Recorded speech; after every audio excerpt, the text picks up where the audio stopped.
So thoughts are always going to be in my consciousness. They're always there. They're always there. That's not a bad thing. It's not a bad thing to have a fridge full of food. But where I run into problems, right, is if I'm standing at the fridge, eating, right? Thought after thought after thought, unconsciously, on autopilot, without loving awareness, without the energy of mindfulness. Right? That's when I get sick. That's when I get tired. That's when I get hurt. And so this is how I invite us to look at the difference between a thought arising and then thinking about it. Right? Think about that thought like something you can eat.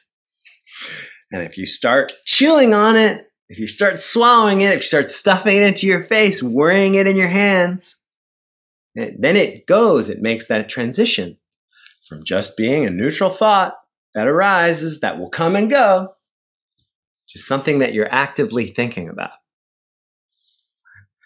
I'm not super concerned with what thoughts arise and subside. Thich Nhat Hanh, my teacher, the Zen master Thich Nhat Hanh, talks about them like clouds in the blue sky. It's like it doesn't matter whether it's a white fluffy cloud floating by or a dark stormy rain cloud floating by. It's just a cloud floating by. It will pass and the sky will remain the sky. Unchanged, unbesmirched, unstained. So is the case with the mind.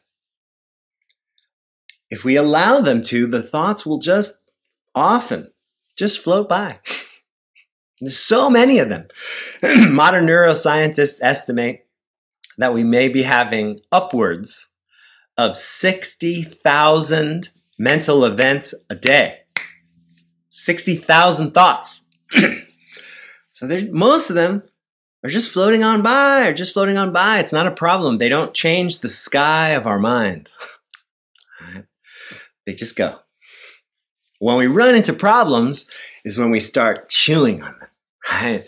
Obsessing over some, repeating some in our heads over and over again, right? Building a whole ideology or story around some, so much so that we forget the center of it.